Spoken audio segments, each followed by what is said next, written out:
Hello, friends, and welcome to the season finale of Does It Science, presented in glorious HD! I've been happy to be your host and also Nolan, as we've answered some of life's toughest questions together. But maybe it's time to answer the toughest question of all. Cue the title card. That's right, friends. We're going to try to answer, from a scientific point of view, the hardest question all people must inevitably ask themselves. An impossible task? Well, we'll see. On this week's Does It Science. Hit it!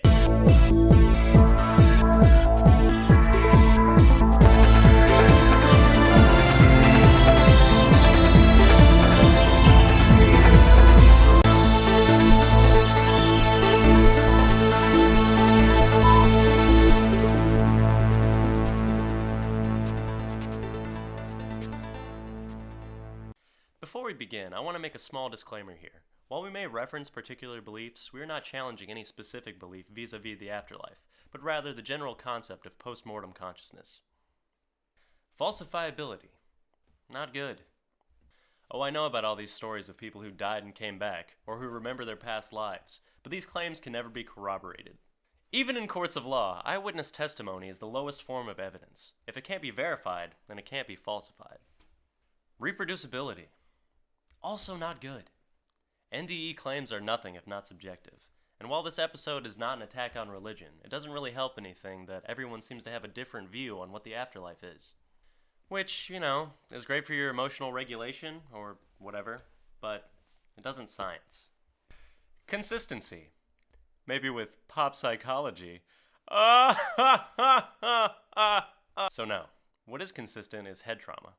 Hit any specific region of the brain hard enough and your personality might change. You might lose your memories, or you might lose all faculty whatsoever. Such cases are widespread and well documented. It should also be noted that MRIs are a thing. We can look at brains react to certain stimuli, and see how that relates to human behavior.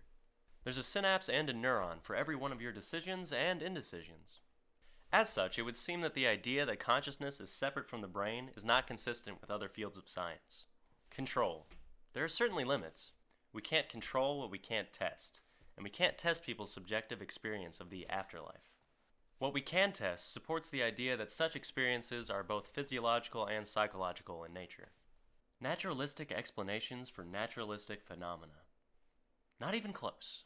As we've already discussed, the idea of consciousness as a separate process from the brain is not consistent with science. Furthermore, it isn't a natural phenomenon. Death is a natural phenomenon. Decay is a natural phenomenon. The idea of everyone existing forever in some ethereal plane where everyone is always happy and there are puppies and kittens, blowjobs and ice cream every day is a coping mechanism. Which is fine, but as we've already shown, it isn't a healthy one for anyone trying to live a life in harmony with reality. But Nolan!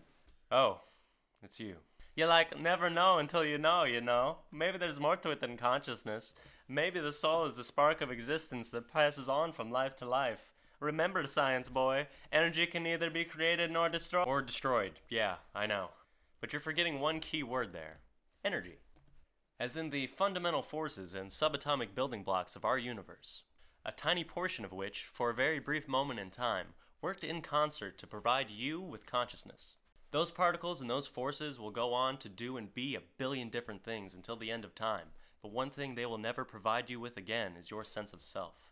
And besides, if sentience isn't a prerequisite, then why are humans the only ones getting past Peter? Hell, even if sentience were a prerequisite, where are the missionaries to the elephants, and the dolphins, and the octopi? Trick question. Mollusks don't have souls. But I digress. No, science can't answer this question, but that's kind of the point of this show. Science isn't about finding the right answers, as much as it is about ruling out all of the wrong answers. And I hate to go all does it philosophy on you, but looking for the meaning of life outside of life itself is kind of looking for the wrong answer. To science is to be ever skeptical, and to accept and even entertain only those claims that are supported by the preponderance of evidence. In other words, the afterlife doesn't science. In fact, it can't science. And that may not matter to you, but this show is about getting to the bottom of life's toughest questions.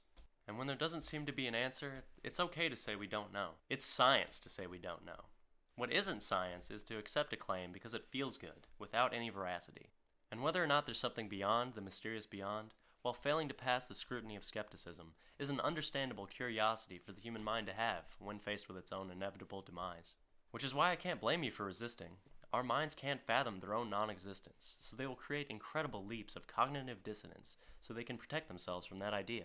It doesn't matter how ridiculous a belief may sound, someone, somewhere, finds it easier to believe than to accept the possibility that they may forever cease to exist one day.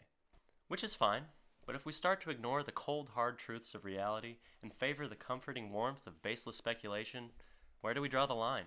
But who knows? Maybe there's something more, maybe not.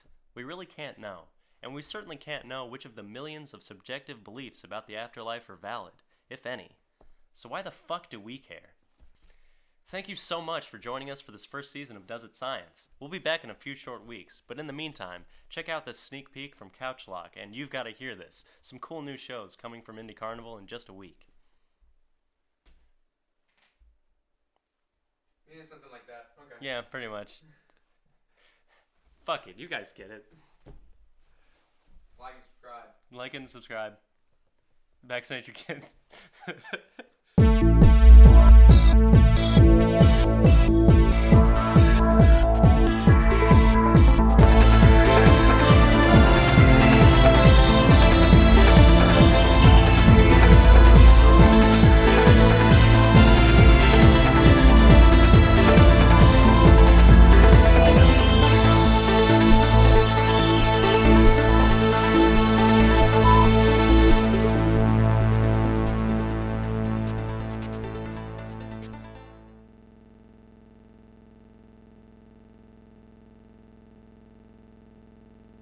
Your stomachs.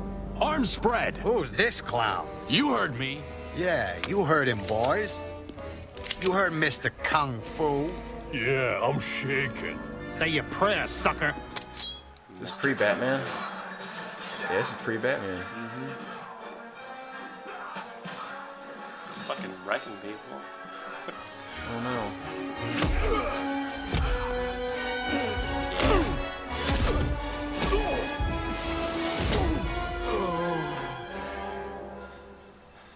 Yes.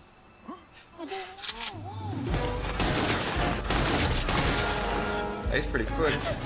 That scene would have been ridiculous if he was wearing a suit. Yeah. Like, I feel like he has that feeling inside every time a little bit. He Yeah. just doesn't say it anymore. Yeah. Yeah. Got him. Shit. Yeah, Mr. Kung Fu's right, motherfucker. Although, those eyes right now. What if he Right. had gone Oh with my that? god. He's mounted this hostage. Imagine that career path. Imagine the Justice League being changed. Like, instead of him calling him Batman, is Mr. Kung Fu.